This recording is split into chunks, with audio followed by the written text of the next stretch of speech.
एक है युज समाधो, इसको आप नोट डाउन कर सकते हैं।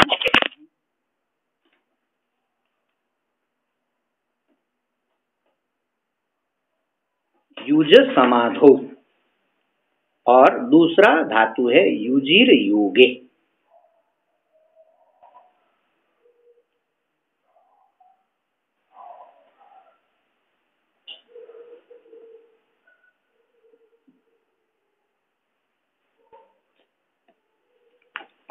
इन दो धातु से योग शब्द का निर्माण हो सकता है और दोनों योग शब्द का अर्थ अलग अलग होगा। एक है युज समाधो, उससे जब आप योग शब्द बनाएंगे, उस युज समाधो धातु से प्रत्यय सेम है, दोनों में धातु अलग है, प्रत्यय सेम है। तो युज समाधो धातु में घय प्रत्यय लगाएंगे तो योग शब्द बनेगा, उसका अर्थ होगा समाधि। और युजिर योगे, युजिर में भी ईर चला जाएगा तो उसका भी युज ही बनेगा, बचेगा, उसमें भी घय प्रत्यय लगेगा तो उससे भी योग शब्द का निर्माण होगा।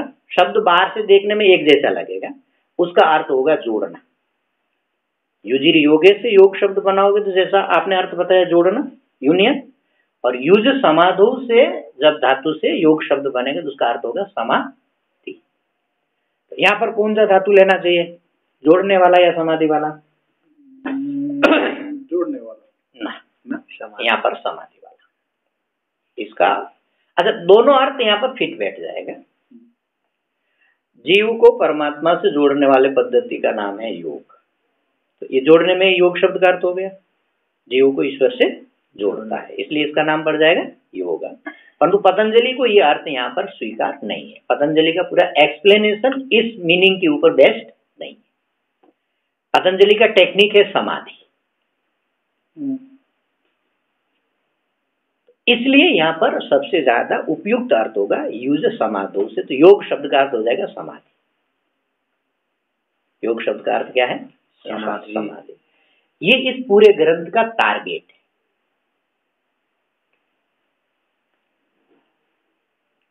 इसको संस्कृत में बोलते हैं लक्ष्य। लक्ष्य उसकी परिभाषा क्या है? चित्त वृत्ति निरोध। योग किसका नाम है? यदि ये प्रश्न आए तो उसका उत्तर क्या होगा? चित्त वृत्ति निरोध। चित्त के वृत्तियों के निरोध का नाम योग। ये इस सूत्र का अर्थ है, योग चित्त वृत्ति निरोध। इसमें अभी समझना बहुत है, अभी तो योग शब्द को अर्थ समझो। योग माने समाधि, ये एकदम क्लीन होना चाहिए यहाँ पर। यहाँ योग माने संबंध जोड़ना अर्थ नहीं है, योग माने समाधि। अब आ जाइए दूसरा शब्द चित्त। योग माने समाधि, समाधि माने समाधि। सम्यक आधीयते यत्र, जहाँ पर आप सम्यक प्रकार से स्थिर हो गए, ऐसी अवस्था आगे आएगा जब इसका एक्सप्लेनेशन आएगा। इसके मेरे ख्याल में समाधि की कितने 1 2 3 4 5 6 कैटेगरी है। डेप्थ डेप्थ डेप्थ डेप्थ बहुत दूर तक जाएगा समाधि में। तो पतंजलि का तो स्पेशलाइजेशन है उस चित्त। अब पकड़िए दूसरा शब्द चित्त। ये पर दो शब्द हैं, आप लोगों को हमेशा ध्यान रखना पड़ेगा। एक तकारांत शब्द है चित्त, सिंगल त है चित्त, उसका अर्थ होता है चैतन्य अथवा परमात्मा। समझ में आया? और एक शब्द है चित्त, आधा त और उसके साथ एक पूरा त, चित्त। उस शब्द का अर्थ होता है अंतःकरण। चित्त शब्द का एक दूसरा ट्रांसलेशन है अंतःकरण। अब ये समझना पड़ेगा कि अंतःकरण क्या चीज है।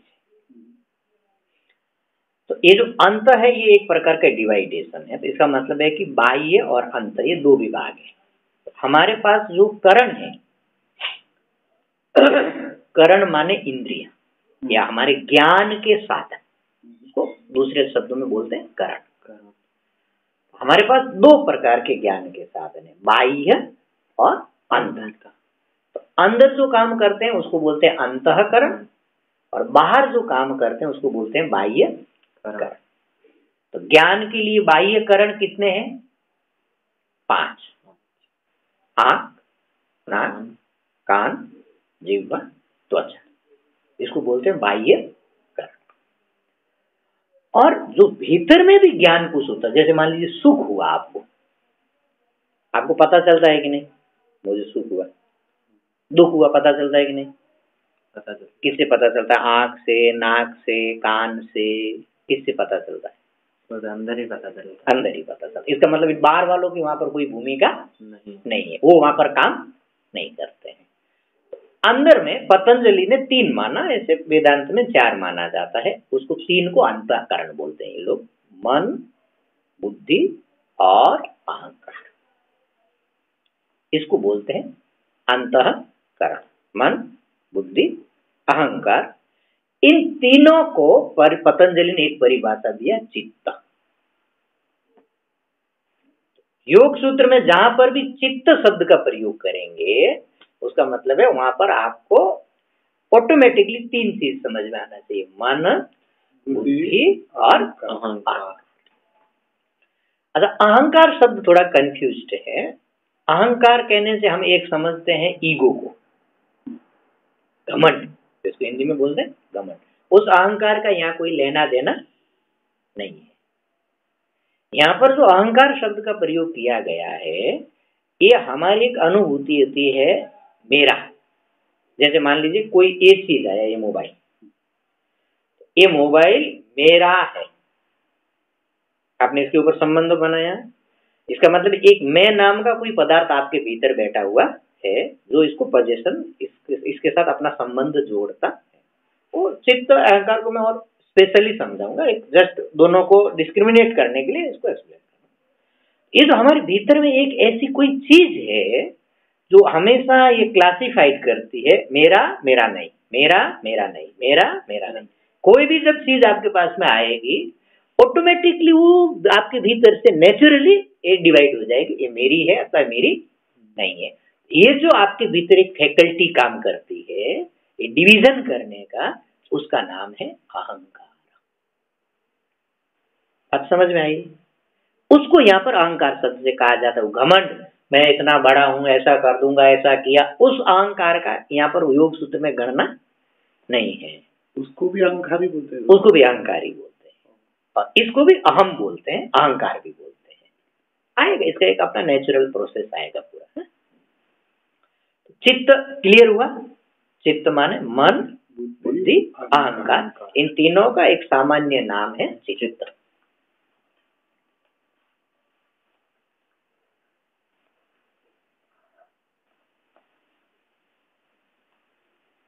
और 8 बज रहा है।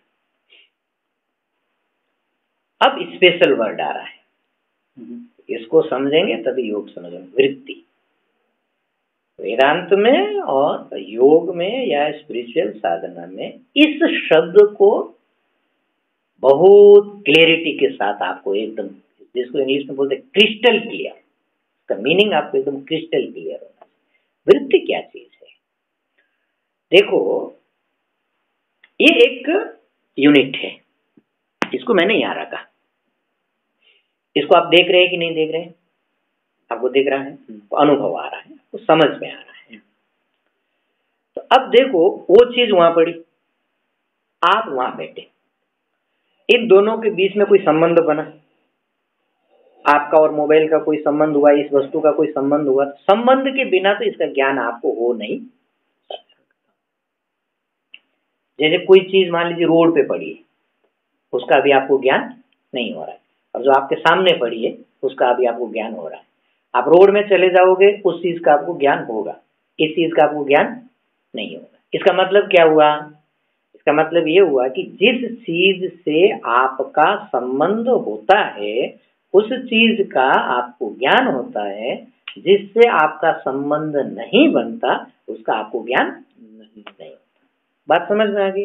इसके ऊपर हम बहुत ध्यान नहीं देते, हम रिसर्च नहीं करते, हम इसको एनालिसिस नहीं करते, परंतु हमारे प्रत्येक ज्ञान के पीछे एक संबंध काम करता है, संबंध से इस ज्ञान का जन्म होता है। बात समझ में आई? अब ये प्रश्न उठेगा कि इसका और आपका संबंध कैसे बना? किसी भी चीज को यदि संबंध बनना हो तो 2 चीज होगा, ये चीज यहाँ है, ये चीज यहाँ है, इसका इसके साथ संबंध होना है तो एक प्रोसेस ये कि ये आकर के इससे मिले तब संबंध होगा, दूसरा प्रोसेस ये है कि ये आकर के इससे मिले तब संबंध होगा। अब मोबाइल वहां पड़ा हुआ है, आप वहां बैठे हैं, दोनों का संबंध हुआ, तो आपको ये डिसाइड करना या डिफाइन करना पड़ेगा कौन किसके पास गया। मोबाइल आपके पास गया कि आप मोबाइल के पास गए, संबंध कैसे बना, आपका और इस मोबाइल का संबंध कैसे बना, इसका ज्ञान कैसे हुआ, कौन किसके पास गया, क्या समझ में आता है नारायण? कौन किसके पास गया? गया तो भाई हमारा अनुभव मोबाइल के पास गया। अनुभव कैसे गया? अनुभव ये हुआ कि हमने जैसे देखा मोबाइल को, हाँ ये मोबाइल है, इसका हमें अनुभव हुआ। आपने देखा माने क्या हुआ? ये जो देखना है इसको थोड़ा विश्लेषण करके समझो, गहराई से। आपने देखा, आपने देखा माने क्या? देखा मोबाइल ही देखा। मोबाइल आपने देखा। एक्सप्लेन नाउ यू, कैसे इसका आपके साथ संबंध कैसे बना मोबाइल का? पहले प्रश्न आपका था कि पहले हम उसके पास गए क्या वो हमारे पास? हाँ, तो हमको लगता है पहले मैं उसके पास गया और ध्यान मेरा गया और फिर उसका ज्ञान मेरे को आया। ठीक, ये हो गया। ये पहला। तो आप कैसे गए, वो कैसे आया, अब आपको ये एक्सप्लेन करना है। इसी में वृत्ति का पूरा राज छुपा हुआ है। तो दूसरा प्रश्न था, तो यहाँ पर इतना सारा चीज पड़ा हुआ है, मगर मेरा I notice this one first, means मेरा संबंध दूसरों से ज्यादा इससे उस टाइम पे वो ज्यादा लगा, इसलिए हम पहले उसको नोटिस किया, उसका ज्ञान मेरे को आया। ठीक, अब मैं इस प्रोसेस को जैसे हमारी शास्त्रीय परंपरा से एक्सप्लेन करता हूँ, आप लोग उसको ध्यान से सुनिए। ये जो हमारा अंतःकरण है, मन, बुद्धि, चित्त और अहंकार, ये शरीर के भीतर रहता है, समझे? और ये कैसा है, इसका जो मूल मटेरियल है वो लाइट है, प्रकाश कैसा है, उसको तेजस बोलते हैं। जैसा लाइट होता है, वो लाइट जो है इसको प्रकाश कर रही है कि नहीं कर रही है? कर रही है। कैसे कर रही है? उसके कुछ सूक्ष्म किरणें बल्ब से निकल करके यहाँ आती है, इसे टच होती है, इसके ऊपर फैलती है, फैलने से ये प्रकाशित होता है। ये किसी चीज को प्रकाशित करने का, लाइट के द्वारा प्रकाशित होने का तरीका। इसी प्रकार हमारा पूरा अंतःकरण, जिसको अंतःकरण कहा जाता है, मन, बुद्धि और चित्त, सॉरी अहंकार, और चित्त भी जोड़ दे तो कोई बात नहीं, माने जिसको सारों को चित्त बोलते हैं, अहंकार, ये तीनों एक लाइट पदार्थ है। वो लाइट क्या करता है, जब हमारा, आपने कभी देखा होगा, पानी मान लीजिए कहीं पड़ा हुआ है, एक पॉन्ड में एक जल है, पास में आपका खेत है, तो उस तालाब से आपको अपने खेत में जल लाना है, तो आप क्या करेंगे, एक पाइप डालेंगे तालाब में, उसका एक कनेक्शन तालाब में करेंगे, तालाब से वो उसके द्वारा आपके खेत में पानी पहुंच जाएगा, पाइप से। बीच में पाइप का काम करता है। तो ये जो हमारा नेत्र इंद्रिय है, ये पाइप है, समझ में आया? और ये जो इसके भीतर हमारा अंतःकरण भरा हुआ है वो जल है। सबसे पहले जब आप इसकी तरफ देखेंगे, ये यहाँ पड़ा है, आपने अपने आंख को इधर घुमाया, इधर घुमाने से वो पाइप वहां तक पहुंचा, माने आपका आंख वहां पहुंचा। फिर उस पाइप के भीतर से आपका अंतःकरण, माने मन, बुद्धि और चित्त वहां पहुंचा। अब पानी वहां पहुंच करके क्या करता है, पानी वहां पहुंच करके जैसा आपने वो खेत का बना करके रखा है मेड़, उस प्रकार उतने जगह में वो फैल जाता है पानी। ऐसा आपने देखा होगा, पानी ऐसे फैलता है। इसी प्रकार हमारा अंतःकरण आकर के पहले आंख इतने दूर में फैला, जितना वस्तु का आकार था, उसके बाद ऐसा समझ लीजिए कि एक पतला आंख का कोटेशन इसके ऊपर चढ़ गया, आपका चक्षु नेत्र इंद्रिय का एक कोटेशन इसके ऊपर चढ़ गया, चक्षु इंद्रिय से आके टकरा करके लाइट होने के कारण फैल गया, फैल करके इसको एक, जब समझ तो एक तरह से उसको कोटेट कर दिया आपके नेत्र ने। अब उस नेत्र के भीतर से अंतःकरण निकल करके आया, अंतःकरण आकर के इसके आकार से आकारित हो गया। इसका मतलब ये है कि अब आपका जो अंतःकरण है वो 3 पोर्शन में डिवाइड हो गया। अंतःकरण का एक पोर्शन अभी भी आपके शरीर के भीतर है, एक पोर्शन आकर के वस्तु के आकार से आकारित हो गया, और एक इस दोनों के बीच में अभी भी धारा माने कंटिन्यूटी बनी हुई है। ये तीन हिस्सा समझ में आ रहा है आपको? एक अंतःकरण का हिस्सा जो वस्तु के आकार में आकारित हो गया, एक हिस्सा जो आंख से लेकर के इसके बीच में लटक रहा है माने वो पाइप बना हुआ है, और एक जो बाद में भीतर में पड़ा हुआ है। तो इतना हिस्सा जो इसके आकार में आकारित हुआ, इसका नाम है वृत्ति। अंतःकरण का जो हिस्सा वस्तु के आकार में आकारित हो गया, उसका नाम पड़ गया वृत्ति। और ये हिस्सा किसका है? चित्त का है, इसलिए इसका नाम क्या पड़ गया? चित्त वृत्ति। जब भी आपके मन में कोई फ्रेम बनती है, अब आपने जैसे कहा था कि अब आप गए, वो अंतःकरण इसके आकार में आकारित हुआ, तो उसने क्या किया? इसका एक चाप अपने भीतर ले लिया। अब आपने बंद कर दिया आंख, मोबाइल दिखेगा कि नहीं दिखेगा आपको? बंद करने से मन में दिखेगा। वो पिक्चर लेकर के वो भीतर आ गया। फिर उसमें 4 स्टेज होते हैं उस पिक्चर को एनालाइज करने के। वो बाद में जब समाधि की बात आएगी तब हम बताएंगे। अभी हमको केवल समझाना है वृत्ति किस चीज का नाम है। तो अंतःकरण का वो भाग जो वस्तु के आकार में आकारित हो गया, उसका नाम है चित्त वृत्ति। बात समझ में आई? पॉइंट पकड़ में आ गया? अब इसके ऊपर आप मनन करिए थोड़ा। कोई भी अनुभूति,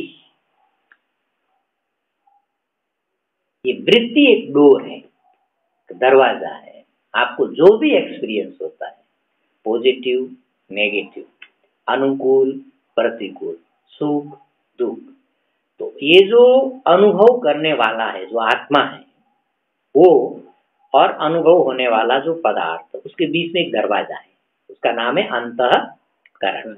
उस अंतःकरण के थ्रू सारी वस्तुएं उस अनुभविता के पास में पहुंचती है। कैसे? पिक्चराइज्ड होकर के। ये जो पिक्चर है, इसको आप चित्त की वृत्ति कह सकते हैं। और ये सारी पिक्चर जाकर के उसके ऊपर चिपकती है, अनुभविता के ऊपर। तो अनुभविता और आत्मा थोड़ा दोनों एक ही है। आत्मा ही केवल है जो अनुभव कर सकता है, उसी को अनुभविता कहते हैं। सब कुछ चिपकती मन उसका संबंध बनता है, तब आप कहते हैं मेरा मोबाइल। संबंध बना कि नहीं बना? अंतःकरण ने बाहर में पड़े हुए एक वस्तु को ले जा करके आत्मा में चिपका दिया, मेरा मोबाइल। और ऐसा कितना चिपका हुआ है भीतर में? जितना सारा चिपका हुआ है उसका नाम है गंदगी। तो अभी वो आत्मा पे चिपका रहा है, वो आत्मा को डिफाइन। अच्छा, आत्मा, वो आत्मा माने यू, जो उसको एक्सपीरियंस करता है मेरा, उसका स्वरूप चेतन है, चित है, आनंद है। वो एक्सप्लेन बाद में किया जाएगा, उसका नॉर्मल एक्सप्लेनेशन है यू। तो ये वृत्ति पदार्थ है। वृत्ति माने अंतःकरण का वो हिस्सा जो वस्तु के आकार से आकारित हो गया। इसका मतलब है कि जो भी अनुभूति होती है हमको, कोई भी अनुभूति, वो अंतःकरण उस आकार में आकारित होता है। और अंतःकरण में जितने आकार पड़ते रहेंगे चेतन के ऊपर, उतना। कैसा है ये? मान लीजिए एक सफेद कपड़ा है, सफेद कपड़े के ऊपर आपने रंग का एक छींटा मारा, 1 2 3 5 10 1000 15,000 20,000 पैसे, कैसा हो जाता है? माने चित कबरा हो जाता है ना, मल्टीपल कलर डॉट्स। तो ये एक वृत्ति माने एक डॉट। आपने एक वृत्ति बनाई, आपके भीतर में एक डॉट पड़ा।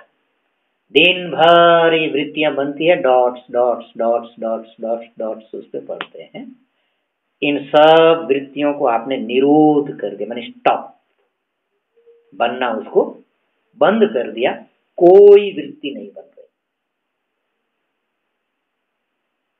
अंतःकरण किसी भी रूप में परिवर्तित नहीं हो रहा, ना किसी बाहरी अनुभूति के साथ, ना किसी आंतर अनुभूति के साथ। स्टिलनेस आ गई। ये जो स्टिलनेस है किसकी? अंतःकरण की। सेल्फ की अपनी एक स्टिलनेस है, उसका यहाँ कोई लेना देना नहीं है, उसका यहाँ पर डिस्कशन है। एक स्थिरता आत्मा की भी है, एक स्थिरता अंतःकरण की है। ये जो अंतःकरण की स्थिरता है, चित्त वृत्ति निरोध, इसका नाम समाधि। The canvas what is being made is made on the अंतःकरण और आत्मा। अंतःकरण is just using putting dots. अंतःकरण the instrument. Instrument put the dots on the canvas of आत्मा। So आपने बोला तो निरोध करना ही योग है, है ना? तो निरोध करना है तो आत्मा ऊपर ऑलरेडी चिपका हुआ है। उसका एक प्रोसेस फिर बाद में शुरू होता है। उसको रिमूविंग प्रोसेस, फिर रिमूवल हो जाता है। कुछ उसका एक रिमूवल प्रोसेस, वो एक नेचुरल रिमूविंग होता है। कैसा होता है? जैसे एक खेती है, माने एक फील्ड है, एक फील्ड में आप डेली बीज डाल रहे हैं। बीज डालने से क्या होगा? वहां पर ग्रोविंग होगी। जब तक आप बीज डालते रहेंगे तब तक क्या होगा? ग्रोविंग होगी। अब एक दिन आपने बीज डालना बंद कर दिया तो कुछ समय तक नेचुरल ग्रोविंग होगी, जो सीड्स वहां पहले से आपने डाल करके रखे हैं। फिर धीरे धीरे वो क्या होने लगेंगे? नष्ट होने लगेंगे। कुछ चिड़िया खा जाएगी, कुछ उगेगा नहीं, कुछ होगा। कुछ समय बाद वो क्या हो जाएगा? सीडलेस हो जाएगा। तो सीडलेस होने से वो एकदम क्लीन हो जाएगा। उसका अपना एक नेचुरल प्रोसेस है। और तो योग किसका नाम है? स्टॉप डॉटिंग, चित्त वृत्ति निरोध। अंतःकरण को स्टॉप कर रहा है, डॉट करना बंद करो। ठीक, अंतःकरण के स्टॉप का नाम है योग। योग चित्त वृत्ति निरोध। चित्त की वृत्तियों के निरोध का नाम योग है। चित्त वृत्ति का निरोध का नाम योग है। ये जो रामदेव जी ऐसा करते ना, उसका नाम योग नहीं है, वो एक्सरसाइज है। उसको भी योग कहते हैं। वो एक साधना है, वो साधना है, शरीर को स्वस्थ करने की साधना है। वो है इस जो योग का इसके प्रोसेस है। यम, नियम, आसन, प्राणायाम, प्रत्याहार, धारणा, ध्यान। तो वो भी एक अंग है। आसन, आठ में से एक अंग है। फिर योग के दो अंग के भी दो। दीज ऑल आर नॉट योग, दीज आर इंस्ट्रूमेंट्स फॉर साधना, अंग साधना। ठीक है। अष्टांग में उसमें भी बहिरंग और अंतरंग दो भेद हैं। यम, नियम, आसन, प्राणायाम, प्रत्याहार बहिरंग है। ध्यान, धारणा, समाधि अंतरंग है। उस समाधि के बाद में संप्रज्ञात समाधि, उसके 4 भेद, आनंद, अस्मिता और वितर्क, विचार, आनंद, अस्मिता। उसके बाद में असंप्रज्ञात समाधि, जिसका नाम असली योग। लॉन्ग वे टू गो।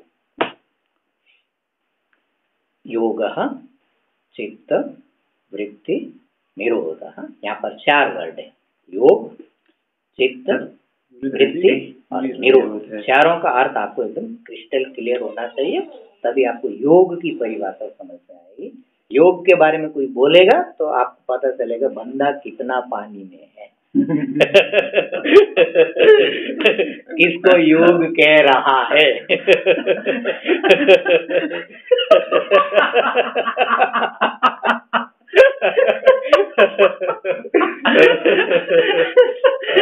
यदि ये सही से बिठा लिया और आगे वाला जो बात कर रहा है वो उतना पानी में नहीं है, ये उसको डुबा भी सकता है। योग चित्त वृत्ति निरोध। चित्त के सभी वृत्तियों के निरोध का नाम योग है।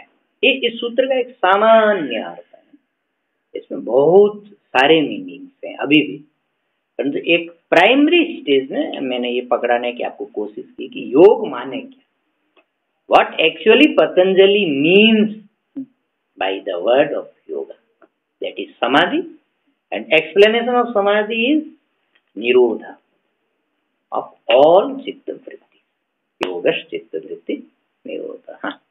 ओम पूर्णमदः पूर्णमिदं पूर्णात् पूर्णमुदच्यते पूर्णस्य पूर्णमादाय पूर्णमेवावशिष्यते। ओम शांति शांति शांति। शङ्करं शङ्कराचार्यं केशवं बादरायणं सूत्रभाष्य कृतौ वन्दे भगवन्तो पुनः पुनः। ईश्वरो गुरुरात्मेति मूर्तिभेद विभागिने व्योमवद्व्याप्तदेहाय दक्षिणामूर्तये नमः। ओम शांति शांति शांति।